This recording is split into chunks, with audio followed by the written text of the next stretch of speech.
नमस्कार, मी सुवर्णा जोशी. राष्ट्र महाराष्ट्रमध्ये स्वागत. मुंबईच्या दादरमध्ये एका कारमधून पोलिसांनी 85 लाख रुपयांच्या नव्या कोऱ्या नोटा जप्त केलेल्या आहेत. मुंबई पोलिसांच्या क्राईम ब्रांचच्या पथकाने ही कारवाई केली आहे. या प्रकरणी पोलिसांनी 4 जणांना ताब्यात घेतलंय. नोटबंदी जाहीर केल्यानंतर पहिल्यांदाच एवढ्या मोठ्या प्रमाणात पोलिसांना मुंबईमधून रोकड सापडलेली आहे.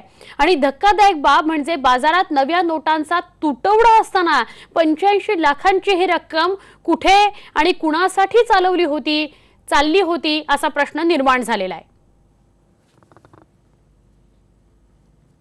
सगळ्या एटीएम्सच्या बाहेर आपण रांगा बघतोय मुंबईमध्ये आणि मर्यादा सुद्धा घालून दिली आहे पैशांची की एका वेळेला जेव्हा एटीएम मध्ये जातो तेव्हा ठराविक रक्कमच आपल्याला काढता येते. आणि अशी सगळी पार्श्वभूमी असताना नव्या नोटांचा बाजारात मार्केटमध्ये तुटवडा असताना 85 लाखांच्या नव्या नोटा मुंबईमध्ये सापडलेल्या आहेत. दृश्यांमध्ये ही जी गाडी दिसते या गाडीमध्येच या नोटा सापडलेल्या आहेत. त्यामुळे या नोटा कुठून आल्या, कुणाकडे चाललेल्या होत्या, कशासाठी चालल्या होत्या, या सगळ्या प्रश्नांना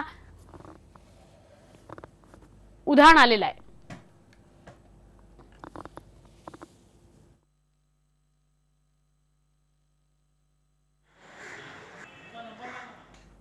दरम्यान नोटबंदी जाहीर झाल्यापासूनच बहुतांश एटीएम्स बाहेर आउट ऑफ सर्व्हिसचा कागद झळकताना आपल्याला पाहायला मिळतोय. गेल्या काही दिवसांपासून नित्याचीच झालेली ही बाब. त्यामुळे वैतागून बंगळुरूमध्ये जदयूच्या सगळ्या कार्यकर्त्यांनी एटीएमचा अंत्यसंस्कार विधी उरकला. चलन तुटवड्यामुळे बँका एटीएम पूर्ण क्षमतेने सुरू ठेवण्यात अपयशी ठरलेल्या आहेत. त्यामुळे संयुक्त जनता दलाच्या कार्यकर्त्यांनी थेट एटीएमचे अंत्यसंस्कार विधीच पार पाडले. कोणतीही चूक नसताना सामान्य लोकांना शिक्षा कसाला असा प्रश्न संयुक्त जनता दलाच्या कार्यकर्त्यांनी उपस्थित केलाय. ये तकलीफ हो रही है कॉमन मैन को, किसानों को, ये कब हल होगी? ये एटीएम तो आपको 90% आपको बंद मिलेंगे. कहीं कैश नहीं है, कहीं एटीएम में वर्किंग नहीं है, तो और कहीं वर्किंग है तो उसमें डिपॉजिट कर सकते हैं. ऐसी हालत है, ये सुधारेंगे कब? और कहीं ऐसा है किसानों जो खेड़ों में खरियों में बहुत तकलीफ है, उधर कैश नहीं है. 2 लाख रुपए 10 लाख रुपए कैश रहती है. सुबह से शाम तक 200 आदमी खड़ेंगे फिर वापस जाएंगे. ये हर दिन का हो गया 30 दिन से. हम ये केंद्र सरकार मोदी जी को ये जो एटीएम है आपके हालात है उसको सही करो. जो आदमी आम आदमी को जो पैसा नहीं मिल रहा उसको पैसा मिलने का बंदोबस्त करो. सोलापूरमध्ये एटीएमच्या रांगेत एक कार घुसली आणि यात 2 जण गंभीर जखमी झाले तर 10 जण किरकोळ जखमी झाले. चालक संतोष माळगे मद्यधुंद अवस्थेत गाडी चालवत होता. विजापूर रोडवर इंडियन बँकेच्या एटीएम बाहेर ही घटना घडली आहे. चालकाला पोलिसांनी ताब्यात घेतलंय. पण दारू पिऊन गाडी चालवली तर काय होऊ शकतं याचं आणखीन एक उदाहरण समोर आलंय. सुदैवानं यात कुणाचा जीव गेलेला नाही. करण्यासाठी सकाळी 9 वाजता इथं बँकेसमोर थांबलो होतो, बँक ऑफ इंडियाच्या. मागणं गाडी येऊन ठोकतच गेली सगळ्याला. अंदाजे 100-150 लोक होते रांगेला. हा, ते पिलेलाच ड्रायव्हर होता. नंतर कळालं आम्हाला पिलेला आहे. नोटबंदीला आता 1 महिना झालाय पण ग्रामीण भागाचा व्यवहार ठप्प झालेला आहे. अडत आणि जनावरांचे बाजार ओस पडलेले आहेत. शेतकऱ्यांकडे पैसा नसल्याने ग्रामीण भागच कॅशलेस झालेला आहे. जनावरांचे खरेदी विक्रीचे व्यवहार करता येत नाहीत. शेतात असलेलं पीक काढण्यासाठी पैसा नाही आणि म्हणून अनेक पीक शेतातच उभी आहेत. शेतीचा माल अडते मध्ये विकण्यास नेला तरी पैसा हातात पडत नाही. त्यामुळे शेतकरी या निर्णयामुळे पुरता परेशान झालेला आहे. दरम्यान या व्यतिरिक्त म्हणजे सध्या तर नोटबंदीमुळे आणि चलन तुटवड्यामुळे तर प्रश्न शहरी भागांमध्ये जास्त प्रमाणात गंभीर आहेत. पण दुसरीकडे अनेक वर्षांपासूनचा एक प्रश्न जो पाहायला मिळतो आहे तो म्हणजे मुलं मुली लग्न करताना नेमकं काय पाहून लग्न करतात. अर्थातच हा ज्याचा त्याचा प्रश्न आहे. पण मुंबईतलं कारण ऐकलं तर थोडंसं आश्चर्य वाटेल आणि त्याविषयीचाच IBN लोकमतचा हा रिपोर्ट.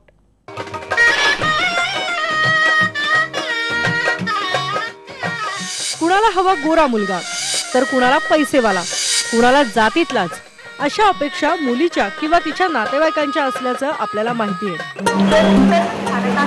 पण मुंबईत वेस्टर्न लाईनवरच्या मुली ह्या सेंट्रल लाईनवर राहणाऱ्या मुलांशी लग्न करत नाहीत. हे खरं आहे का अशी विचारणा मुंबई हायकोर्टाच्या न्यायमूर्तींनीच केली आहे. हा प्रश्न किंवा अशी चर्चा नवीन नाही. मुंबईत राहणाऱ्यांमध्ये तर अशी चर्चा नेहमीच रंगते, पण ठोस असं कारण कोणालाच सापडत नाही. वेस्टर्न लाईनवर लोकलच्या गाड्यांची संख्या जास्त आहे, त्या तुलनेत मध्य रेल्वेवर कमी आहे. वेस्टर्नवर राहणाऱ्या मुलींना वाटतं की तिकडे ठाणे, डोंबिवली, कल्याणला कसं राहायचं, तर सेंट्रलवाल्यांना वाटतं की वेस्टर्नवर सगळी गर्दी असते. सेंट्रलची लाईन ही मराठमोळी मानली जाते, तर वेस्टर्नवाले स्वतःला थोडेसे दादा टाईप मानतात आणि काहीचे श्रीमंतही. मी महालक्ष्मीला राहते, तर मला असं वाटतं म्हणजे माझे जे कझन्स वगैरे आहेत त्यांनी पण जे वेस्टर्नमध्ये राहतात त्यांच्याशीच लग्न केलं, कारण की आम्ही इकडेच बॉर्न झालो, इकडेच आम्हाला सवय आहे सगळ्या वेस्टर्न याची. म्हणजे आता वेस्टर्न लाईनमध्ये आता रिक्षा वगैरे नाही आहे, त्याची आम्हाला काहीच सवय नाही आहे. आणि तिथे सेंट्रल लाईन वगैरेमध्ये रिक्षा वगैरे असते, तर तेच एक पहिल्यापासूनच ती अशी डेव्हलप झालं आमच्यामध्ये की आम्ही तिथे असं गेलो तर असं वाटतं गावात आलो आहे कुठलं असं, आणि तसं कसं गल्ली वगैरे छोटे छोटे. मग आम्हाला असं वाटतं की आम्ही वेस्टर्नला जास्त प्रिफर करतो. मला वाटतं हा निर्णय वैयक्तिक आहे. आपलं आपण निवडू शकतो आणि आपल्याला जे हवं आहे ते आपण हे करू शकतो. असं काही नाही आहे की सेंट्रलवाल्या मुलांना नकार दिला पाहिजे. ते चांगले असतील तर होकार देण्यासाठी काय हरकत नाही आहे. पण मी मोस्टली वेस्टर्नला राहते आणि मला तिकडचं ट्रॅव्हलिंग बरं वाटतं. सेंट्रलमध्ये गेल्यावर थोडं वेगळं वाटतं. मी सेंट्रलला राहते पण मी वेस्टर्ननी प्रवास करते, तर मला ह्याचा मी समजलं नाही आहे, कारण त्याचा सेंट्रल रेल्वे वेस्टर्न रेल्वेशी काय एवढं मतलब येत नाही, काहीच मिनिंग नाही आहे त्याला. जे मुलं चांगली असतील तर ठीक आहे, वेस्टर्नशी आणि सेंट्रलशी काय आपला फायदा नाही आहे त्याच्यात, तर मुलाशी. वेस्टर्न लाईन आणि सेंट्रल लाईनची जर मुलगी जर वेस्टर्न लाईनची असेल आणि सेंट्रल लाईनची जर मुलगा असेल तर त्यांचं मन जुळले पाहिजे, अजून काय नाही. जसे हा म्हणाला, जर मन जुळले असतील तर लग्नासाठी नकार देण्याचे काही प्रॉब्लेम नाही आहे. ठिकाण राहणं वगैरे ह्याचं काही मान्य नाही. त्यामुळेच की काय मुंबईतली प्रतिष्ठा तुम्ही कुठल्या लाईनवर घर घेऊन राहता आणि लग्न करता यावरही ठरत असावी. बिचारे हार्बरवाले, त्यांचा तर लग्नासाठी विचारच केला जात नसावा आणि चर्चाही नाही. Bureau report, IBN Lokmat. याच विषयावर लगेचच आपण पाहणार आहोत आमचा विशेष कार्यक्रम सेंट्रलचा नवरा नको गबाई.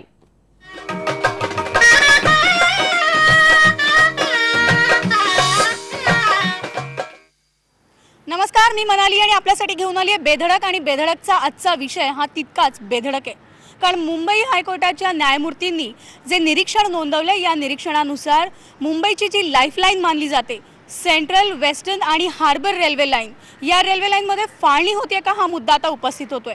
कारण वेस्टर्नला राहणाऱ्या मुली या सेंट्रलला राहणाऱ्या मुलाला नकार देतात. यामागची कारणं काय किंवा यामध्ये सत्यता आहे का, हे आज आपण पडताळून पाहणार आहोत, अर्थात आपल्या या बेधडक या कार्यक्रमातून. आणि म्हणूनच माझ्यासोबत जे तरुण तरुणी आहेत, काही वर्षांनी ते देखील लग्नाचा विचार करणार आहेत आणि त्यांच्यासुद्धा मनात हा प्रश्न येईल की मी सुद्धा वेस्टर्नला जावं की सेंट्रलला जावं. अर्थात हे सगळं याच्यासाठी आहे कारण आपलं लाईफ, आपलं जीवन, आपली लाईफस्टाईल ही मुंबईच्या रेल्वेवर अवलंबून आहे आणि तीच जर सुरळीत असेल तर आपलं जीवनसुद्धा सुरळीत असतं. त्यामुळे यामागची सत्यता आपण या सगळ्या विद्यार्थ्यांकडून, या तरुण तरुणींकडनं जाणून घेणार आहोत. सगळ्यात आधी मला सांग, तुझं नाव काय, तू कुठे राहतेस? मेरा नाम प्रीति है, मैं साइन में रहती हूँ. सायन. Yes. आणि तुझं कॉलेज कोणत्या भागात आहे? MD. ओके. तू ट्रॅव्हल कसं करतेस नॉर्मली? ट्रेनने. मग सेंट्रल रेल्वेने तू नेहमी ट्रॅव्हल करत असणार, मग कुठून कुठल्या स्टेशनला कशी उतरतेस, कसा प्रवास असतो? साइन से करी रोड. ओके. मग हा जो एक प्रवास आहे, जसं मी आत्ता म्हणाले की सेंट्रलला राहणाऱ्या मुली ज्या आहेत, म्हणजे मध्य रेल्वेला ज्या मुली राहतात सेंट्रलमध्ये, त्यांना नेहमी वेस्टर्नला जायला त्या खरं तर तितक्या इच्छुक नसतात. फ्युचरमध्ये तू सुद्धा जेव्हा लग्नाचा विचार करशील तर तू म्हणशील की वेस्टर्नला नको, मला सेंट्रलचाच मुलगा चालेल म्हणून. नहीं, ऐसा नहीं है कुछ. मैं बोलूँगी हाँ, कहीं भी चलेगा. क्यों ऐसे? ऑफ कोर्स कहीं भी चलेगा. बोल ना, क्यों? रीज़न. बरं, तू कुठे राहतेस? मी विक्रोली. अच्छा, मग तुझं पण सेंट्रलवरचं ट्रॅव्हल आहे? हो. मी विक्रोली ते करी रोड स्टेशनपर्यंत प्रवास करते आणि मला पण चालेल वेस्टर्न किंवा हार्बर असो, असं काय नसतं. बिलकुल नाही. मी आपल्याला खरं तर जे निरीक्षण नोंदवलं आहे त्यामध्ये आपल्याला इथे मुलींची तर मानसिक तयारी तशीच आहे की मला कुठल्याही लाईनवर जाणाऱ्या कुठल्याही मार्गावर प्रवास करायला इच्छुक आहे. तू कुठे राहतेस? साईन. अच्छा. इथे कोणी वेस्टर्नला राहणार आहे का तुमच्यापैकी? वेस्टर्नला कोण राहतं? तू राहतोस? बरं तू सांग. वेस्टर्न नाही सॉरी हां वेस्टर्न नाही मग कुठे सेंट्रल कुठे राहतो? भायखळा अच्छा, मग तुझं ट्रॅव्हल कसं आहे? भायखळा टू करी रोड. भायखळा टू करी रोड. पण मग सेंट्रल मध्य मार्गावरची रेल्वे लाईन जी आहे ती सुरळीत वाटते की वेस्टर्न वाली की हार्बर? हा बरं ही सुरू चांगली आहे आपली सेंट्रल चांगली आहे. मी भांडुपला राहतो, करी रोडला उतरतो. बरं मला सांग, तू प्रवास करतोस तर प्रवास करताना तुला असं वाटतं का की आपण सेंट्रल मार्गावर आपण प्रवास करतोय, सेंट्रलपेक्षा वेस्टर्न रेल्वे जी आहे ती अधिक सुरळीत आहे आणि वेस्टर्न रेल्वेला नेहमीच काही ना काही प्रॉब्लेम्स येत असतात? हो येत असतात, सेंट्रलला येत असतात, पण तरी बी ॲडजस्ट करतो आम्ही आणि गर्दीतनं जातो. बरं मग पुढे ॲडजस्ट करणार का? जेव्हा लग्नाचा विचार करशील तेव्हा वेस्टर्नची मुलगी ॲडजस्ट करणार? आता ते काय सांगता येत नाही. मला माहिती आहे तुझे टीचर सुद्धा इकडे आहेत, त्याच्यामुळे थोडंसं घाबरत असणार बोलायला, पण एकंदर तुझं काय मत आहे याविषयी? ह्याविषयी माझं मत तर जे निर्णय केला आहे त्या सरकारने तो चुकीचा आहे त्यांचा. त्यांनी निर्णय नाही केला, त्यांनी आपलं एक मत जे आहे ते नोंदवलंय खरं तर, पण तुला असं वाटतं ते चुकीचं मत आहे असं काही नाही आहे. तुम्ही कुठे राहता? मी माहीममध्ये राहतो, हां हां. Police colony. पण मग कसा प्रवास करता तुम्ही? प्रवास इकडून माहीम ते एल्फिस्टन तिकडून आरएमच्या समोरून केएमच्या समोरून चालत. बरं असं अनेकदा काही मुलं असं म्हणतात की आम्ही वेस्टर्नला राहतो म्हणजे आम्ही खूप सो कॉल्ड आहोत, आमची लाईफस्टाईल वेगळी आहे असं त्यांचा समज असतो, खरं आहे का हे? नाही असं नाही आहे, पण कारण मी इकडून येतो तेव्हा दादरला खूप गर्दी असते, तर ते जरा हार्डली होतं जरा, म्हणून चांगलं आहे. आत्ता जेव्हा त्यांनी उत्तर दिलं तेव्हा तुम्ही सगळेजण हसत होतात.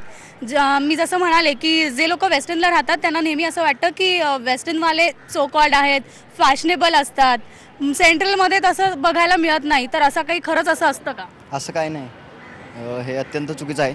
कदाचित म्हणजे जे वेस्टर्नचे आहे तिकडची ट्रेन फास्ट आहे म्हणून ते लोक स्वतःला खूप अशी म्हणजे फास्ट समजत असतील, पण सेंट्रलची लोकही तेवढीच फास्ट आहेत, वेस्टर्नची हार्बरची तेवढीच फास्ट आहेत, असं काही नाही, हा गैरसमज आहे. अच्छा, आपण यांच्याकडनं जे काही आता प्रतिक्रिया जाणून घेतल्या त्यानुसार तिन्ही मार्ग जे आहेत ते तितकेच फास्ट आहेत असं त्यांचं म्हणणं आहे. वेस्टर्नला राहणारे सुद्धा काही विद्यार्थी आपल्यासोबत आहेत.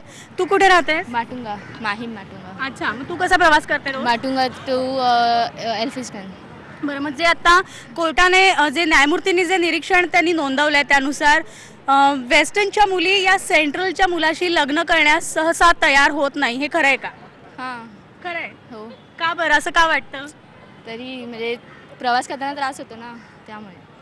मग जर तुला वेळ आली तर तू सेंट्रलच्या मुलाचा विचार करशील का? हो करणार. हो. मग तो त्रास होईल तेव्हा ॲडजस्ट करा. हां ॲडजस्ट करा. ॲडजस्ट करणार. तुम्ही दोघे कुठे राहता?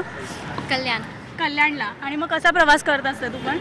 1 घंटा मतलब 1 आवर हम लोग का रोज 3 आवर्स डेली जाता है हम लोगों का वहाँ से यहाँ तक आने को, तो काफ़ी रश रहता है और सीट अक्सर नहीं रहती है, तो फिर फोर्थ सीट है वो भी बहुत मुश्किल से मिलती है. It's very difficult to travel we are right. It's really very difficult to travel. पर जैसे अभी जज के यहाँ से जो उन्होंने जो एक स्टेटमेंट दिया हुआ है उसके मुताबिक what is your statement, what you think about this? It's right. I think that it is right कि हाँ सेंट्रल वाले का यहाँ पे बहुत रश होता है. इवन फर्स्ट क्लास में भी इतनी रश होती है कि that people won't be able to stand, and second class तो बहुत दूर की बात है. एंड आई थिंक कि सेकेंड क्लास में ट्रैवल करना इज़ नॉट लाइक छोटा मोटा काम. एंड आई थिंक कि ये western central line is good, but western line is train ज़्यादा हुआ पर बस जो पीपल्स है वो भी बहुत ज़्यादा है, तो फिर हर टाइम रश मीन्स वहाँ पे तो ट्रेन भी बीच बीच में स्लो हो जाती है, उससे बहुत प्रॉब्लम होती है. और वैसे भी हम लोग का एक बार रूट हो चुका है कल्याण टू मीन्स परेल, तो फिर रूट चेंज करने में इज़ वेरी डिफिकल्ट. तो ये जो कहते हैं कि एक माइंडसेट हो जाता है कि मैं अगर सेंट्रल में रह रही हूँ तो मुझे वेस्टर्न में नहीं जाना है, अगर मैं शादी करूँगी तो मैं सेंट्रल वाले लड़के से ही करूँगी. ये ऑफ कोर्स मैं तो वही मानती हूँ कि अगर मैं शादी करूँगी तो सेंट्रल से नहीं करूँगी, मैं वेस्टर्न या नहीं सॉरी वेस्टर्न में नहीं करूँगी, सेंट्रल या फिर किसी में भी चले जाऊँगी, but no western line. Because अगर किसी रीज़न से अगर मुझे ट्रेन से ट्रैवल करना पड़ा and it will be much difficult for me to travel, तो फिर समटाइम्स इट हैपन्स कि ट्रेन से ट्रैवल करना पड़ता है, then I won't be able to travel from train. तो मैं तो सेंट्रल में जाना नहीं बोलूँगी. लड़का अच्छा हो तो डिसअपॉइंट हो जाएगा फिर. ये ऑफ कोर्स वो हो सकता है, इट्स प्रॉब्लम नॉट माइन. आपका क्या कहना है? मैं भी नहीं करूँगी बिकॉज हमको पता है टाइम कितना वेस्ट होता है मतलब ट्रॅव्हलिंग में. So no. तू कुठे राहतेस? हार्बर लाईन हार्बर लाईनला. बरं, आता हार्बर लाईनची काय सिच्युएशन आहे? हार्बर लाईनला ना सेंट्रलला जायचं असणार ना वेस्टर्नला, मग हार्बर लाईन कुठे जाणार? हार्बर लाइन वासी बहुत रश रहता है उधर, मतलब चढ़ने भी नहीं मिलता हम लोग को कुर्ला से, और फिर चढ़ने की दूर तो बैठने के लिए भी मिलता नहीं है सीट, ना ही 4 सीट मिलता है ना ही 1st सीट मिलता है, बस और कुछ नहीं. और रही शादी की बात तो क्या करोगे? अगर वैसे ही कोई सेंट्रल या वेस्टर्न से आपको अगर प्रपोजल आता है तो आप क्या करोगे? Central line. Central line. Western नहीं, क्यों ऐसे? वेस्टर्न बहुत रश रहता है उधर. अच्छा. या तो डेली आपका ट्रैवल कितने घंटे का रहता है? आधे घंटे का. तो ट्रेन जो है वो टाइम पे आती है या? हार्बर लाइन नेवर टाइम पे तो बिल्कुल भी नहीं आती है. 2 मिनट 1 मिनट और जल्दी मतलब लेट आती है, जल्दी जाती है. और जैसे कि प्लेटफॉर्म पे हम लोग आए, जैसे हमको पता है कि चलो ट्रेन रुकती है, जब हम लोग वहाँ पे जाते हैं तो ट्रेन गायब हो जाती है. इसलिए मतलब हर ट्रेन 1 मिनट नहीं तो 2 मिनट लेट जरूर रहती है, और जब हमको ज़रूरत पड़ती तो ट्रेन रहती ही नहीं है.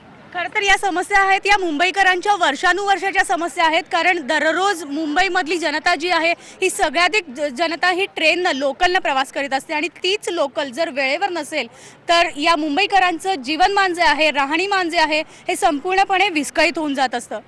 तुम्ही कुठे राहता? मानकूरला, म्हणजे हार्बर लाईन. तुमचं काय म्हणणं आहे या जे निरीक्षण नोंदवण्यात आलं आहे त्याविषयी तुमचं काय मत आहे? It's so difficult for me to travel from the Mankur in Kurla. Then after Curry Road, it's so many rushes are there in Kurla, so I can't able to travel in the Harbour Line. It's okay for me. For my future, I can't do the very difficulties and problems I want to face. It's okay for me. So you are going to sacrifice? Yes, of course. Nahur central. हां, वेस्टर्नला जाणार? तसं काय नाही, कोणतंही चालेल. कोणतेही चालेल.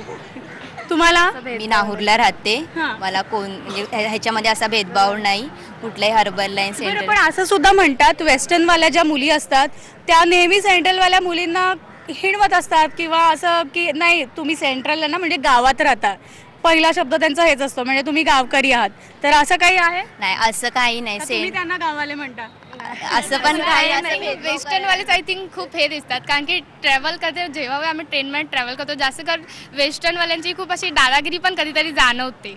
Exactly. मला ह्या विचार मुलांशी सुद्धा बोलायचं आहे. तेच मीन्स असं बघत नाही की बाबा माणूस की आजकाल कुठल्या जमान्यात चालतही नाही, आतापर्यंतही बिलकुल दिसली पण नाही आहे, कारण की आपण जेव्हा कुणाला सांभाळून घेतो तेही कधी दिसलं नाही आहे.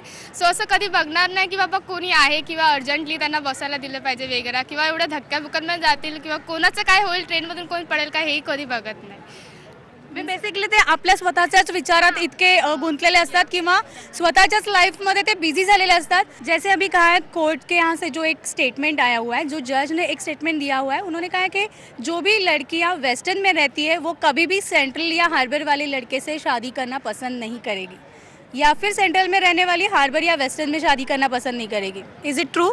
नहीं, ये गलत है, बिल्कुल गलत है, क्योंकि कोई कहीं भी कर सकता है. वो डिपेंड करता है कि लड़की का डिसीजन क्या है और लड़के का डिसीजन क्या है. अगर लड़की का डिसीजन है, अगर वो ट्रू लव कर रही है तो वो अपना सही करेगी, उससे ही शादी करेगी. क्योंकि अभी लड़की लड़के दोनों प्यार कर रहे हैं. अभी ऐसा कैसा रूल बनाएंगे कि वो अगर सेंट्रल में रह रही है तो हर लाइन से नहीं, लड़के से शादी नहीं कर सकती. वो अगर तो मतलब क्या है कि ये डिसीजन बराबर नहीं है. गवर्नमेंट ने जो भी डिसीजन लिया है, उन्होंने डिसीजन नहीं लिया, उन्होंने जस्ट एक अपना स्टेटमेंट दिया हुआ है. पण जसं आता हे सगळेजण म्हटलेले आहेत, सगळ्यांनी जे आपलं मत मांडले आहे त्या मतानुसार, कारण हेच तरुण तरुणी आहेत जे भविष्यामध्ये आपल्याला कुठल्या घरी जायचं आहे, आपल्याला सेंट्रल मार्गावर जायचं आहे, वेस्टर्नला जायचं आहे की हार्बरला जायचं आहे, याची निवड या मुली करणार आहेत. पण एकंदर आपण जर ही सत्यता आता पाहिली तर त्यानुसार प्रेमासाठी सर्व काही माफ असतं, हीच भूमिका या सगळ्या विद्यार्थ्यांची दिसली. बरोबर ना? पण या सगळ्यामध्ये पालकांची भूमिका काय आहे? कारण पालक सुद्धा तितकेच महत्त्वाचे असतात, कारण ते सुद्धा ठरवतात की आपल्या मुलीला आपण कुठे पाठवायचे, तिचं भविष्य कितपत सुरळीत असणार आहे आणि कशा पद्धतीनं असेल. तर हे सुद्धा आपण जाणून घेणार आहोत, पण एका ब्रेक नंतर.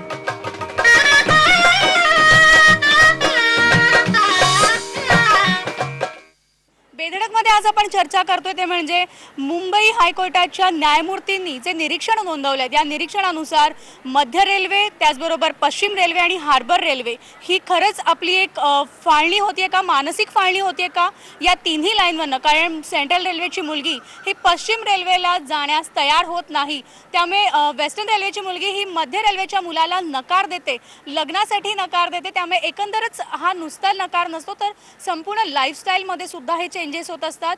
एखादं कुटुंब जे आहे, या कुटुंबामध्ये हे बदल पाहायला मिळतात. तर आपण विद्यार्थ्यांची प्रतिक्रिया जाणून घेतली, तरुण तरुणींची प्रतिक्रिया जाणून घेतली, यामधली सत्यता पडताळण्याचा पण प्रयत्न करतोय. पण पालकांचं काय मत आहे हे सुद्धा जाणून घेणार आहोत. माझ्यासोबत काही प्राध्यापक सुद्धा आहेत. सर, जसं आपण आता तुम्ही ऐकलं की विद्यार्थ्यांनी जे एक मत नोंदवलेलं आहे, एकतर मुळात काही जणांचं म्हणणं आहे की खरंच असं आहे, कारण रेल्वेचा जो प्रवास आहे, जो इतका त्रासदायक प्रवास आहे, तो टाळण्यासाठी आपण ज्या लाईनवर इतके वर्षानुवर्ष प्रवास करतोय तोच योग्य असं त्यांचं मत आहे. पण एक पालक म्हणून तुम्ही तुमचं काय मत मांडाल? मी या कॉलेजमध्ये प्राध्यापक आहे आणि माझा मुलगासुद्धा याच कॉलेजमध्ये विद्यार्थी होता. त्याची मैत्रीण, मी राहायला कळव्याला आहे, कळवा म्हणजे सेंट्रल मार्ग, आणि त्याची मैत्रीण होती ती वेस्टर्न लाईनला होती. परंतु याच्यामध्ये त्याला कोणती अडचण आली नाही. तो वेस्टर्नला जाऊन तिला भेटायचा, ती सेंट्रलला येऊन भेटायची. त्यामुळे हे केलेलं जे वर्गीकरण आहे हे माझ्या मते साफ चुकीचं आहे. त्याच्यामध्ये कोणतीच अडचण येत नाही आहे, प्रेमामध्ये कोणतीच अडचण येत नाही आहे की तो सेंट्रलचा आहे का ती वेस्टर्नची आहे. तो प्रेम म्हणजे प्रेम असतं, तुमचं आमचं सेम असतं, प्रेमासाठी सर्व काही माफ असतं. खरं तर कॉलेज तरुण तरुणींमध्ये याच ओळी आपल्याला नेहमी ऐकायला मिळत असतात. तुम्ही या मताशी सहमत आहात? नाही, मुळात अशा प्रकारे वर्गवारी करणं ही चुकीची गोष्ट आहे. आणि कसं आहे की हा संसार किंवा लग्न किंवा प्रेम प्रकरण, तर याच्यासाठी लोक कोण वेस्टर्नला राहतं किंवा कोण सेंट्रलला राहतं हे काही बघत नाहीत. माणसं एकमेकांना आवडतात, एकमेकांसोबत जगणं असतं, एकमेकांसोबत संसार असतो. त्यामुळे अशा प्रकारे वर्गवारी करून पुन्हा समाजामध्ये तेढ निर्माण करणं ही गोष्ट पण चुकीची आहे. पण असं नाही वाटत का की आपण वर्षानुवर्ष ज्या लाईनवरनं, ज्या रेल्वेने प्रवास करत असतो, कारण मुंबईमधली जवळपास सगळ्यात जास्त जनता जी आहे ती मुंबई उपनगरांमधलं जी लोक आहेत ही दररोज ट्रेनने ट्रॅव्हल करत असतात. पण कुठेतरी एक मानसिकता होऊन जाते की आपण वेस्टर्नने ट्रॅव्हल करणं म्हणजे त्रासदायक आहे, कारण प्रचंड गर्दीला सामोरं जावं लागतं. मग जर लग्नासाठी स्थळ आलं तर ती गर्दी नको भविष्यामध्ये, म्हणून आपण इथेच योग्य ते आहे आणि म्हणून नकार द्यावा. नाही, अशा प्रकारे नकार देणं पण चुकीचं आहे. एखादं स्थळ खरंच चांगलं आहे आणि मग ह्या निव्वळ सेंट्रल लाईन आणि वेस्टर्न लाईन असा भेद करून त्यामध्ये नकार देण्यात काही पॉईंट नाही आहे. ती चुकीची गोष्ट आहे पूर्णपणे, असं मला तरी वाटतं. मॅडम, तुम्ही काय सांगाल? No, I don't believe in a difference between Western and Central, because marriage, I mean, it is not going to be a deciding factor whether you're staying in Western or Central, and that should not be the fact. You are getting married to a person, you're not getting married to a railway or the line. So, of course, if you have love, you will face all the difficulties and you will travel. So, I don't think that is a problem, or that should be the criteria to decide whether I'll choose Western or Central. तुम्ही कुठे राहता? मी harbour लाईनवर राहते. अच्छा, मग तुमच्यासाठी प्रवास जास्त सुरळीत कोणता वाटतो? म्हणजे एक सुरक्षित आणि सुरळीत प्रवास तुम्हाला कुठला वाटतो? प्रवास आपण खरं तर जिथून प्रवास करतो आणि जसा प्रवास करतो तो प्रवास आनंदानं घ्यावा या मताची मी आहे. पण अलीकडच्या काळामध्ये हार्बर लाईन आणि सेंट्रल लाईनला बरेच अडथळे येतात, ते दूर व्हावेत ही आमची अपेक्षा आहे. कारण भविष्यामध्ये अशा जर अडथळ्यांना सामोरं जावं लागलं तरुण पिढीला, तर मग आज जो विषय ऐरणीवर आलेला आहे तो अधिक चिघळू शकेल. तुम्ही काही तरुण तरुणींचं मत सुद्धा ऐकलं असेल, जसं त्यांनी म्हटलेलं आहे की कधी कधी वेस्टर्नवाल्यांची दादागिरी म्हणा किंवा कुठेतरी एक अरेरावी असते ती सुद्धा पाहायला मिळते. तर महिलांच्या डब्यात असे प्रकार जे ते सर्रासपणे होतात. सर सुद्धा हसतायत, ते सहमत असतील या मताशी. यावर तुमचं काय म्हणणं आहे? महिला दादागिरी करतात. त्यांनी अनुभव घेतला नाही, माहीत नाही, पण मी अनुभव घेतले आणि ते that is very difficult, because when we travel in Western, I come from Kandivali, so I face that problem many a time, because I don't travel by a Virar train or something, because there that possibility is there, but otherwise traveling is quite comfortable. जे sir हसत होते त्यांचीच मी reaction जाणून घेणार आहे, कारण महिलांमध्ये खरं तर भांडणं म्हणा किंवा एक दादागिरी अरेरावी ही जास्त पाहायला मिळते. सेंट्रल आणि वेस्टर्नचे पब्लिक जर सेंट्रलला आले तर त्यांना तो त्रास नकोसा होतो. Same with central.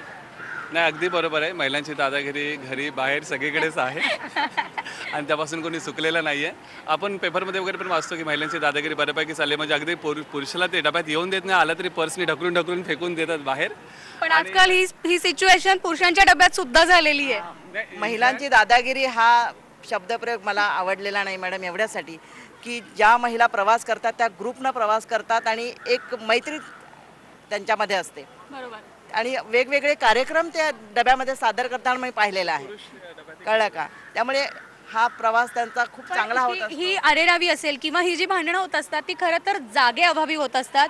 मग कुठेतरी ट्रेन कमी पडतायत, कंपार्टमेंट्स छोटे होत आहेत, म्हणून ह्या सगळ्या गोष्टींना सामोरं जावं लागतं. Yes, ladies compartment is very less compared to men, and today men and women all are coming out and traveling and working.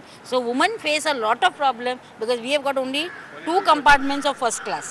So in that, so many ladies are traveling. So naturally, and another thing, women have got little more responsibility in the house, office. I mean, they are working both ways. So naturally, they would like little comfort zone also. And when they see 9 train compartments are for gents, where they are getting only 1 or 2, naturally that difference will remain. Where today we are going in 21st century, we want the women and the men to work together.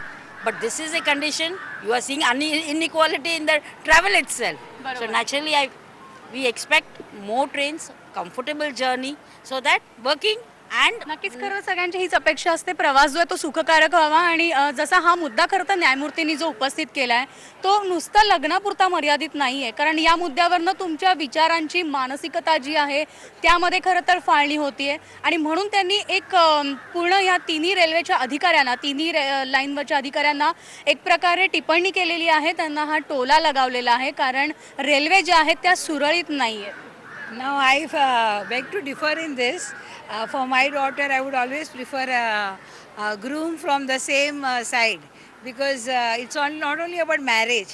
After that, they have their kids, and we become grandparents. So they expect things from us, for their comfort. So if I am close on the Western line, I'll be able to take care. So if I have an arranged marriage, I will definitely look out somebody from the same line. तुम्ही सहमत आहात? नाही, माझं काय मत आहे त्याच्यामध्ये, आता इथे एक नवीन मुद्दा मी उपस्थित करू इच्छितो की तुम्ही म्हणता की वेस्टर्नची मुलगी आहे आणि हार्बरचा मुलगा आहे किंवा सेंट्रलचा मुलगा आहे, पण समजा that girl belongs to central line आणि तिला स्थळ आलं आहे वेस्टर्नचं आणि तिचं वर्किंग प्लेस जे आहे ते वेस्टर्न आहे, then definitely the girl will prefer to go to the western line. त्यामुळे हे बरेचसे मुद्दे आहेत, एकच मुद्दा नाही की सेंट्रल टू वेस्टर्न. तुम्ही गर्दीचा भाग म्हणाल तर नक्कीच हा माझा स्वतःचा अनुभव आहे की वेस्टर्न लाईनवर गर्दी जास्त असते, सेंट्रल लाईनवर कमी असते. सेंट्रल लाईनची फ्रिक्वेन्सी बऱ्यापैकी आहे, संध्याकाळचे वेळ तुम्ही पाहाल, त्यामुळे सेंट्रल लाईनवाले आहेत ते would like to prefer central line. पण जर वेस्टर्नचं एखादं चांगलं स्थळ आलं, जसं एक सर म्हणाले की बरेचसे मुद्दे आहेत, फक्त लाईन हा एक मुद्दा नाही आहे, बरेचसे वर्किंग प्लेस हा एक मुद्दा आहे. जर मॅचिंग एकदम बॉय बेडला असेल आणि जर खरं प्रेम असेल, एक मॅडम म्हटलं होतं की जर खरं प्रेम असेल तर ते कदाचित एकमेकांसाठी काहीही करायला तयार होतील. मला काय वाटतं ट्रेनचं सोडत चालतही जातील कदाचित. तुम्ही कुठे राहता सर? मी राहतो टिटवाळ्याला. पण जर हे गर्दीचा विचार केला तर हा विषय जर लग्नाचाच असेल तर माझं असं मत आहे की लग्नाच्या व्यतिरिक्त सगळ्यांचेच प्रश्न सुटतील जर तिन्ही लाईनवरती लोकलच्या फेऱ्या वाढवल्या तर जज साहेबांना अशी विनंती की त्यांनी सरकारला असं निवेदन द्यावं की जेणेकरून सगळ्याच मुंबईकरांचे प्रश्न सुटतील.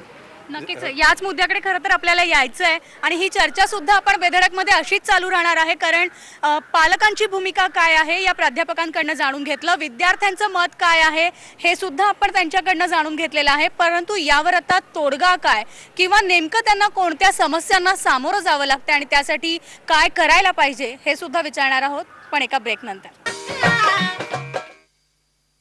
आणि आजच्या आपल्या या शोमध्ये चर्चा करण्यासाठी तरुणी आपल्यासोबत आहेत, काही नवीन विद्यार्थी सुद्धा आपल्याला जॉईन झालेले आहेत, त्यामुळे त्यांच्याकडनं सुद्धा जाणून घेणार आहोत. एक तर सेंट्रल, वेस्टर्न आणि हार्बर या तिन्ही रेल्वे मार्गांवर जी दरी निर्माण झालेली आहे, ही दरी भरून काढण्यासाठी काय उपाययोजना करायला हव्यात, त्यांच्या मते काय आहे ते सुद्धा जाणून घेऊयात. तू कुठे राहतेस? सायनला. बरं, मग तू कसा रोज ट्रॅव्हल करते? ट्रेनने येते दररोज. ट्रेननेच येते? हो, ट्रेनने. मग आता हा जो एक नवीन जो एक निरीक्षण त्यांनी जे नोंदवलं आहे याच्याशी तू सहमत आहेस का की जर सेंट्रलला राहणारी मुलगी आहे तर तिला हार्बर किंवा वेस्टर्नला जायला नको वाटतं? नाही, मला हे असं बरोबर वाटत नाही आहे. कारण 10वीपर्यंत सगळेजण शाळेमध्ये जात होते तेव्हा ते सगळे जवळजवळ होते, पण 10वीनंतर जेव्हा ते 11वीला कॉलेजसाठी प्रवास करू लागले तेव्हा ते ट्रेनने वगैरे जाऊन ॲडजस्ट करत होते. मग लग्नानंतर असा मुद्दा नसला पाहिजे की की कोणाला वेस्टर्नचा मुलगा आहे तर हा मुलगा नको, असं मला पर्सनली वाटतं. तू ट्रेननेच ट्रॅव्हल करतेस दररोज? हो, दररोज ट्रेनने जाते मी. ट्रेनची गर्दी तर तुला माहिती आहे, त्यामुळे वेस्टर्नमधल्या मुलींना असं वाटतं की सेंट्रलला जास्त गर्दी आहे आणि सेंट्रलमध्ये जास्त धक्काबुक्की होत असते. नाही, मला असं नाही वाटत. कारण जर दादरला जर आपण संध्याकाळच्या वेळेला गेलो तर वेस्टर्न साईडला जास्त गर्दी असते, त्या तुलनेने सेंट्रलला थोडी कमी गर्दी असते. तुझं काय मत आहे? तू कुठे राहतोस? मी चिंचपोकळीला राहतो. म्हणजे जवळच आहे, पण मग ट्रॅव्हल कसं करतो? ट्रॅव्हल मी चालतच करतो, पण जर सांगायचं झालं तर ती रेल्वे रूट आहे, तो कसाही असला तरी आपला आणि त्याचा अशी सांगड घालून नाही जमणार. आपली लाईफलाईन आहे. आपण आता मी अमेरिकेतल्या मुलीशी जर प्रेम करत असेल तर तो प्रश्नच येत नाही ना असा. मग आपण असं नाही म्हणू शकत की ह्या 3 रूट आहेत यातलीच मुलगी पाहिजे, ती नको ही नको. जी असेल ती होणारच. म्हणून आपण त्या रेल्वे लाईनला डोळ्यावर घेणं हे चुकीचं आहे. गर्दी ही सगळीकडेच होते. बरं, हे तुझं मत झालं. तुझं नाव काय? राहुल पवार. बरं राहुल, हे तुझं मत झालं, पण तुझे काही मित्र असतील जे कदाचित वेस्टर्नला राहणारे असतील किंवा सेंट्रलला राहणारे असतील, मग त्यांना एखादी मुलगी जर आवडली असेल आणि त्यांनी म्हटलं पण असेल अरे बापरे ही तर इकडे राहते, नको राहू दे, आपण आपल्याच जवळची बघूयात. नाही, असं कसं, म्हणजे प्रेमासाठी ही अंतराचं बंधन नाही पाहिजे. प्रेम करायला हे अंतर नाही पाहिजे, मनं पाहिजेत. ॲक्च्युली मला गावची मुलगी आवडते, मग आपण हे काही गावचं रुटीन करणार की आम्हाला हे नको ते नको असं नाही करता येणार. मला एवढंच वाटतं की हे जे मुद्दा म्हटला आहे हा काय एवढा हे नाही, म्हणजे असं नाही आहे. प्रत्यक्षात बघायला गेलं तर माणसाचं प्रेम हे समोर भेटल्यानंतर होतं ते होतंच. मग त्यासाठी ते रेल्वे रूट वगैरे हे हा काही मॅटरच होत नाही. बरोबर. तुझं काय मत आहे या मुद्द्याशी? तू सहमत आहेस का? हो, म्हणजे मी तर दादरलाच राहते, त्यामुळे मला तसा दोन्ही लाईनचा तसाच अनुभव आहे. पण जरी सेंट्रल लाईन ही जरी मुंबईची लाईफलाईन असली तरी एखाद्या मार्गाच्या प्रवासामुळे थोडी ना आपण आपल्या लाईफ पार्टनरला असा रिजेक्ट करणार किंवा ही नको म्हणजे आपण सिलेक्ट करू शकतो. कारण का प्रवास आहे तो प्रवास आहे, आपला तो करावाच लागणार आहे. आणि आपण मुंबईत राहतो त्यामुळे आय थिंक आपण प्रवासाला नाही म्हणलंच पाहिजे. कारण का मुंबईमध्ये तर 24 तास घाई गडबड असतेच, त्यामुळे हे सगळं तर बघितलं नाही पाहिजे. थोडक्यात खरं तर मुंबईची लाईफलाईन मानली जाणारी रेल्वे ही खरं तर कोणाचं जीवन किंवा त्यांचं आयुष्य ठरवू शकत नाही, परंतु हो आपण त्यावरच अवलंबून असतो. त्यामुळे रेल्वेमध्ये अनेक सोयीसुविधांची कमी आहे आणि ती भरून काढण्यासाठी या सगळ्यांचं काय मत आहे ते सुद्धा आपण जाणून घेऊयात. काय वाटतं तुला? किस बारे में? जो सेंट्रल रेलवे है, हार्बर है या वेस्टर्न है, सबका कहना ये होता है कि वेस्टर्न रेलवे हमेशा फास्ट है compare to central and harbour. जो प्रॉब्लम सेंट्रल को फेस करनी पड़ती है वो वेस्टर्न में बहुत कम नज़र आती है. नहीं, मेरे ख्याल से ऐसा कुछ नहीं, क्योंकि मैं भी सेंट्रल में रहती हूँ. मैं साइंस से यहाँ आती हूँ करी रोड अपने सिर्फ कॉलेज के लिए. वहाँ भी बहुत ज़्यादा क्राउड रहता है. और जो आप जैसे बात करें कि जैसे वो ज़्यादा तेज़ होता है स्लो, ऐसा कुछ भी नहीं है. हाँ, अगर भीड़ हो गई या बहुत ज़्यादा क्राउड होता है ना तो पब्लिक के लिए मतलब ताकि वो बाहर ना जाए, ताकि वो गिरे पड़े नहीं ऐसे कुछ, तो इसके लिए तो कभी स्लो हो जाता है. और कभी अगर नॉर्मल डे रहता है जिसमें ज़्यादा क्राउड ना हो तो फिर वो भी अपनी स्पीड से चलता है. सेफ जर्नी के लिए क्या एक्सपेक्ट कर रहे हैं आप? सेफ जर्नी के लिए एक्सपेक्ट करें कि गवर्नमेंट को ना जल्द से जल्द और एक्स्ट्रा ट्रेन्स और जो भी प्लेटफॉर्म पे जो है ना रेगुलर जो भी होता है उससे कुछ ज़्यादा हट के कुछ करना चाहिए, ताकि जो पीपल है एक ही बॉक्स में जैसे एकदम बहुत ज़्यादा क्राउड होता है कि कभी कभी पब्लिक खुद नीचे गिर जाती है. तो मेरे ख्याल से जो गवर्नमेंट को ना कुछ ज़्यादा सुविधा निकालनी चाहिए जिससे कि पब्लिक एक बॉगी में इतने रहे कि वो खुद बैठ सके, नॉर्मली खड़े रह सकते. इतने नहीं कि वहाँ बैठने की भी नहीं, खड़े रहने की भी. कितने लोग तो वहाँ ट्रेन के जो गेट होता है उस पर लटक के आते हैं, तो बहुत डर होता है ना फैमिली मेम्बर को भी कि हाँ मेरे बच्चे कॉलेज जा रहे, पता नहीं वो कैसे जा रहे होंगे, कैसे आ रहे होंगे. तो कभी कभी इसी वजह से फैमिली लोग जो है खुद का जैसे खुद ओन कार ओन बाइक लेके जाते हैं, तो इससे क्या पॉल्यूशन पे भी इफेक्ट पड़ता है. तो मेरे ख्याल से गवर्नमेंट को कुछ ना कुछ करना चाहिए इसके बारे में, ताकि जो जितने भी प्रॉब्लम है वो सब सॉल्व हो जाए. बिलकुल. खरं तर हा एक महत्त्वाचा मुद्दा आहे, कारण आजकालचे तरुण जे आहेत ते सेल्फीच्या नादामध्ये जीव गमावताना आपल्याला अनेक व्हिडिओज जे आहेत ते आम्ही तुम्हाला आमच्या IBN लोकमतवरनं आम्ही दाखवलेले आहेत. आपल्यासोबत हे काही तरुण तरुणी आहेत, तुम्ही सुद्धा पाहिलं असेल, जे ट्रेनने प्रवास करतात. सेल्फीच्या नादामध्ये अनेकांनी आपला जीव गमावलेला आहे. मग हे सेंट्रल असो, हार्बर असो, वेस्टर्न असो, हे तिन्ही मार्गांवर आपल्याला पाहायला मिळतं. आता हे रोखण्यासाठी काय करणं अपेक्षित आहे? आता तर सेल्फी काढतात सगळेच काढतात, पण ते लोक लक्ष नाही देत. कुठेही जातात, कुठेही किंवा कुठं खड्डा असन काय असन नाही बघत, डायरेक्ट जाऊन सेल्फी काढतात. मुलं काय बोलतात आपली एन्जॉय, आपल्याला सेल्फी भेटते, आपला पिक जाणार व्हॉट्सअप जाणार, फेसबुकवर जाणार, आपल्याला लाईक भेटणार. पण हे नाही बघत की तिथं जीवाचा धोका आहे. आपलं फक्त एवढंच आहे की सेल्फी काढा, व्हॉट्सअप FBवर टाका, बस हेच मत आहे माझं. त्यांनी सगळ्यांनी हे लक्षात ठेवलं पाहिजे की सगळं आजूबाजूला बघा, काही आहे, कुठं रस्ता आहे का, कुठं नदी किंवा समुद्र आहे का, ब्रिजचा कोपरा, असं नको काढा. चांगलं ठिकाण बघा, गार्डनमध्ये जावा, तिकडे काढा, हे माझं मत आहे. धोक्याच्या ठिकाणी थोडक्यात तुम्ही तुमचा जीव जो आहे तो धोक्यात टाकू नका, अशा ठिकाणी सेल्फी काढू नका. तुम्ही सुद्धा बघितलं असा मुलीसुद्धा, अनेक मुली असतात ज्या सेल्फीसाठी दारामध्ये उभ्या असतात, दरवाजात लटकून प्रवास करत असतात. हे सगळं रोखण्यासाठी काय करणं अपेक्षित आहे? किंवा सुरक्षितता सुद्धा एक महत्त्वाचा मुद्दा आहे. तुम्ही सुद्धा रेल्वेने ट्रॅव्हल करता, कधी कधी उशीरसुद्धा होत असेल आणि त्यावेळेला रात्री जर प्रवास केला तर अनेकदा प्रवास करणं थोडंसं भीतीदायक असतं. प्रवास करणं भीतीदायक असतं, पण सध्या एवढं वाटत नाही, कारण आत्ता प्रत्येक डब्यामध्ये 9 नंतर तिथे एक पोलीस स्टाफ असतो, त्यामुळे एवढी भीती वाटत नाही. आणि जर सेल्फीचं म्हटलं तर प्रत्येक जे लोक सेल्फी काढतात ते त्या लोकांनी त्या लोकांना वॉर्न करत असतात की तुम्ही जरा नीट राहा, त्यांच्यासाठी ती लोक दुर्लक्ष करतात. तर आपण एवढी काळजी घेतली पाहिजे की आपण सेल्फी काढतोय, एन्जॉय करतोय, पण त्यानुसार आपण बाकीचे लोक जर आपल्याला वॉर्न करत असेल त्याबद्दल आपण लक्ष पण दिलं पाहिजे. नक्कीच, कारण आपला जीव खरं तर हा आपल्या हातात आहे, त्याची काळजी आपण करणं अपेक्षित असतं. आपण जेव्हा ट्रेनने प्रवास करतो, तुम्ही सुद्धा जेव्हा रेल्वेने प्रवास करत असाल त्यावेळेला तुम्हाला सुद्धा काही अनुभव आले असेल की या गोष्टी ज्या आहेत या रेल्वेने सुधाराव्यात, या गोष्टींमध्ये भर केली जावी, अशा कोणत्या गोष्टी वाटतात? अशा म्हणजे ट्रेनमध्ये असं हे केलं पाहिजे की सांगितलं पाहिजे की असं करू नका वगैरे वगैरे वगैरे सर जरा. आणि आपल्याला माणसांनी पण समजून घ्यायला पाहिजे की ट्रेनमध्ये हे करू नये, तरी पण करतात बस. और ट्रेन में 2 ही डिब्बा लेडीज़ के लिए होते हैं, 2 या 3 4 5 कम से कम 5 होता है. जेंट्स के लिए इतने सारे डब्बे होते हैं, बहुत पार्शियलिटी होती है. इस पे पॉइंट देना चाहिए था. और क्योंकि लेडीज़ के लिए इतना कम डिब्बा, इट्स अ पार्शियलिटी. और ज़रूरी है कि इक्वल होना चाहिए, जेंट्स के लिए भी इक्वल और लेडीज़ के लिए भी इक्वल, ताकि तकलीफ़ ना होए. और कुल्ला पे तो बाप रे इतनी सारी रश रहती है कि ताकि लोग मरे तो भी जाए, अपना काम अपना बस इतना ही है. ट्रेन सिर्फ इतना ही है कि इक्वालिटी होनी चाहिए, इनइक्वालिटी नहीं होनी चाहिए सिर्फ. बिलकुल, प्रत्येक गोष्टीमध्ये खरं तर तिन्ही मार्ग असतील, तिन्ही मार्गांवर समानता असायला हवी आणि प्रवास जो आहे हा तितकाच सुखकारक असायला हवा. जी मुंबईकर आहे, मुंबईची जनता जी आहे ती दररोज या रेल्वेने प्रवास करत असते. आपला जीव मुठीत घेऊन हा प्रवास त्यांचा होत असतो आणि हेच खरं तर करदाता आहेत. त्यामुळे त्यांचा प्रवास खऱ्या अर्थानं सुखकारक आहे का, हे आपण काही प्राध्यापकांकडनं, काही पालकांकडनं सुद्धा जाणून घेणार आहोत, पण एका ब्रेकनंतर.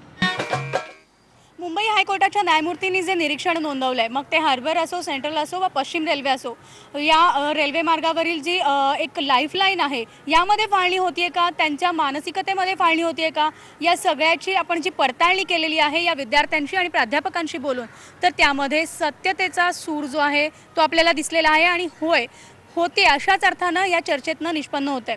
परंतु या सगळ्यामागे जे मुंबईकर आहेत, जे या तिन्ही मार्गांवरनं प्रवास करतात, या तिन्ही मार्गांवरनं प्रवास करणारे मुंबईकर हा एकसारखाच कर भरत असतात. त्यामुळे तिन्ही मार्ग जे आहेत ते एकसारखंच असायला पाहिजेत आणि त्यासाठी प्रशासनानं काय करायला हवं हे सुद्धा आपण जाणून घेऊयात. सर, आत्ता मी जसं म्हणाले, खरं तर जसं म्हणालात की जर प्रेम असेल एकमेकांवर तर त्यासाठी हे कोणतेही मार्ग वगैरे आवश्यक नाही आहेत. एकमेकांना बघणं आणि मुलगा मुलगी किती योग्य आहेत, त्यांचं लाईफ किती योग्य आहे हे जास्त इम्पॉर्टंट असतं. परंतु आज कर देणारे सेंट्रलवाले पण सारखाच भरत आहेत, वेस्टर्नवालेही सारखा आणि हार्बरवाले सुद्धा सारखा. पण तरी देखील रेल्वे सेवा ज्या आहेत या तिन्ही सेवांमध्ये तफावत दिसते. तर ती कशी भरून निघेल, काय वाटतं, काय असायला हवं? मला एकच सांगायचं आहे की रेल्वे सेंट्रल असो, हार्बर असो किंवा वेस्टर्न असो, हा मुद्दा महत्त्वाचा नाही आहे. मुलगी कोणत्या भागात राहते हेही महत्त्वाचं नाही आहे. ती वेस्टर्न, सेंट्रल, हार्बर तेही महत्त्वाचं नाही आहे. महत्त्वाची एकच गोष्ट आहे की सर्व लोकांचं जे भाडं आहे, रेल्वेचं जे भाडं आहे ते सर्वांना सारखं आहे. मग सर्व लोकांना योग्य त्या सेवा देण्याचं काम हे रेल्वेनं केलं पाहिजे. त्याच्यामध्ये रेल्वे वेस्टर्न रेल्वे ही वरचढ आहे की सेंट्रल रेल्वे वरचढ आहे हा महत्त्वाचा मुद्दा नाही आहे. खरं रेल्वे प्रशासनाने या तिन्ही सेंट्रल आहे किंवा वेस्टर्न आहे किंवा हार्बर लाईन आहे, सर्व तिन्ही रेल्वे लाईनवर एकाच पद्धतीने न्याय द्यायला पाहिजे आहे. त्यांनी बऱ्याचदा आपण पाहतो की वेस्टर्नच्या गाड्या खूप चांगल्या असतात किंवा नवीन गाड्या वेस्टर्नकडे पहिल्या आणल्या जातात आणि सेंट्रलकडे मग त्याच्यानंतर अगदी हार्बर लाईनला ज्या गाड्या येतात ते एकदमच अगदी जुन्या झालेल्या गाड्या असतात आणि त्या मग व्यवस्थित चालतही नाहीत आणि मग तिथे पुन्हा गोंधळ निर्माण होतो आणि त्या बिघडतात बऱ्याचदा. तर खरं तर हे असं घडायला नाही पाहिजे. सगळ्या प्रकारे योग्य न्याय दिला पाहिजे तिन्ही रेल्वे लाईनला, तर रेल्वे प्रशासन व्यवस्थित चालू शकेल, चालवता येईल. मग त्यामुळे असा कुठला भेदभाव होणार नाही असं मला तरी वाटतं. तुमचं काय म्हणणं आहे मॅडम? आणि आपण पाहतोय की अनेक म्हणजे पोलीससुद्धा रात्री महिलांच्या डब्यामध्ये असतात, परंतु ते जे आहे ते तितकंसं पुरेसं आहे का? तर प्रवास जो आहे महिलांसाठी तो खऱ्या अर्थानं रात्रीचा रेल्वेचा प्रवास सुरक्षित आहे का आणि सकाळची होणारी तारांबळ? रेल्वेचा प्रवास सुरळीत होतो आहे, पण पोलीस यंत्रणा कमी पडते आहे. पोलीस आपल्या पद्धतीनं चोख जबाबदारी पार पडतात, पण अधिक पोलीस रेल्वेमध्ये तैनात करायला हवेत. आणि त्याचबरोबर प्रशासनाला एक विनंती आहे की सध्या आपलं शहर स्मार्ट सिटी होतं आहे, तर तिन्ही रेल्वे लाईनचा प्रवास हा स्मार्ट असावा रेल्वेनं, ही आमची माफक अपेक्षा आहे. मैडम या I am of the opinion that मुझे ऐसा लग रहा है कि वेस्टर्न में थोड़ा ज़्यादा सुविधा, बेटर ट्रेन्स, इसलिए कि looking at the amount of crowd of people travelling in the western is more, much more. And looking at the setup and all, you know, they're trying to please the public of the western line more than the central. So maybe some kind of preference दे रहे हैं railway Walon to the western, maybe economy based also, more earning from the western side. That also may be a point. So that kind of better treatment western को mill रहा है compared to central. This may be one of the reasons. This is my thought. त्याच्यामुळे सेंट्रलवाले चिडतात आणि मग तो राग जो आहे तो आम्हाला स्टेशनवर किंवा रेल्वेमध्ये पाहायला मिळतो. हा मुद्दा अतिशय ग्राह्य आहे की जर जनता जी आहे एकच प्रकारचा कर, सर्व तिन्ही लाईनची लोक एकच कर भरतायत, तिकीटही तेवढीच आहे, तर मग फक्त एका विशिष्ट लाईनला ही सर्व सुविधा का? वेस्टर्न लाईनला जसे आपण पाहतो की त्यांच्या सुविधा फारच चांगल्या आहेत. काय काय स्टेशनवर तुम्ही बघता तर एस्केलेटर आहे, बऱ्याच स्टेशनवर सध्या वायफाय यंत्रणा चालू केलेली आहे. स्मार्ट सिटी बनण्याच्या दृष्टीने त्यांनी फ्री वायफाय चालू केलेलं आहे. तुम्ही टॉयलेट्स वगैरे बघाल तर ते छानपैकी आहेत. त्याच्यानंतर जे ओव्हरहेड ब्रिजेस आहेत तेही बऱ्यापैकी आहेत. पण हे बरेचसं जे आहे वेस्टर्न लाईनलाच आहे आणि सेंट्रल आणि हार्बर लाईनला का नाही? मला तर हार्बर लाईनवर असं स्टेशन दाखवा की जिथे एस्केलेटर लावलेलं आहे किंवा टॉयलेटची अतिशय दुरावस्था झालेली आहे किंवा जे ब्रिज असतात इकडून तिकडे जाण्यासाठी. परेलला जर तुम्ही पाहाल तर परेल स्टेशनवर जे ब्रिजवरून महिला खालून प्लॅटफॉर्मवरून वर येतात, महिलांचे एवढे हाल होतात तिथे, कारण ब्रिज एवढा नॅरो आहे. तर त्या ब्रिजचं वाईडनिंग करण्याची गरज आहे किंवा दुसरा पर्यायी ब्रिज, मोठा ब्रिज जसं दादरला सेंट्रल ब्रिज आहे तसं इकडे ब्रिज बांधण्याची गरज आहे. आणि ह्या सगळ्या गोष्टी केल्या पाहिजेत. तुम्ही ब्रिज म्हणा, टॉयलेट्स म्हणा, बऱ्याच गोष्टी. मला वाटतं सेंट्रल रेल्वेने यामध्ये जातीने लक्ष घालून त्यामध्ये काहीतरी केलं पाहिजे किंवा त्याने एक चांगला प्रशासक नेमला पाहिजे, चांगला ॲडमिनिस्ट्रेटर नेमला पाहिजे की जो जातीने लक्ष घालून ह्या सर्व सुविधा ज्या आहेत ते उपलब्ध करून देईल आणि हार्बरच्या फॅसिलिटी ही तेवढ्याच वेस्टर्नच्या तुलनेत एक करेल असं मला वाटतं. थोडक्यात या तिन्ही ज्या रेल्वे लाईन आहेत, हे रेल्वे मार्ग जे आहेत हे समानतेमध्ये असले पाहिजेत. ज्या सुविधा वेस्टर्न रेल्वेला आहेत त्याच सेंट्रल आणि हार्बर रेल्वेला सुद्धा असणं अपेक्षित आहे. त्यामुळे कुठेतरी मुंबईची लाईफलाईन ज्याला म्हणतो, ही लाईफलाईन जी आहे ही त्यांच्या जीवनावर परिणामकारक असू नये हीच अपेक्षा खरं तर या सगळ्या मुंबईकरांनी व्यक्त केलेली आहे. आणि मुंबई हायकोर्टाच्या न्यायमूर्तींनी जे त्यांचं मत जे आहे, निरीक्षण जे आहे, जे नोंदवलं होतं ते म्हणजे वेस्टर्नची मुलगी सेंट्रल किंवा हार्बरच्या मुलाला लग्नासाठी नकार देते किंवा सेंट्रल किंवा हार्बरची मुलगी वेस्टर्नसाठी नकार देते. तर यामध्ये सुद्धा आपल्याला त्यांचं मत जे आहे, त्यांनी जे निरीक्षण नोंदवलं आहे यामध्ये सत्यता पडताळून पाहिली तर होय हेच उत्तर आपल्याला पाहायला मिळालेलं आहे. त्यामुळे ही जी दरी आता या तिन्ही मार्गांवर पडत चाललेली आहे ही दरी पडू नये आणि प्रवास जो आहे हा प्रवास खऱ्या अर्थानं सुरक्षित आणि सुशिक्षित व्हावा आणि सुरळीत व्हावा यासाठी खरं तर सगळेजण अपेक्षा करतायत रेल्वे प्रशासनाकडून. त्यामुळे मुंबईचं लाईफलाईन जे आहे, राहणीमान जे आहे ते मुंबईच्या या तिन्ही ट्रॅकवर अवलंबून न राहता या मुलांसाठी वन वे ट्रॅक न बनता तिन्ही ट्रॅक हे समानतेनं चालायला हवेत. आणि यासाठी बेधडकमध्ये आज आपण चर्चा केली होती आणि चर्चेसाठी हे तरुण तरुणी आणि त्याचबरोबर पालक आणि प्राध्यापक आज आपल्यासोबत उपस्थित होते. यानंतर बेधडकमध्ये आज इथेच थांबणार आहोत, पण IBN लोकमतवर ताज्या घडामोडींसाठी तुम्ही पहा फक्त IBN लोकमत.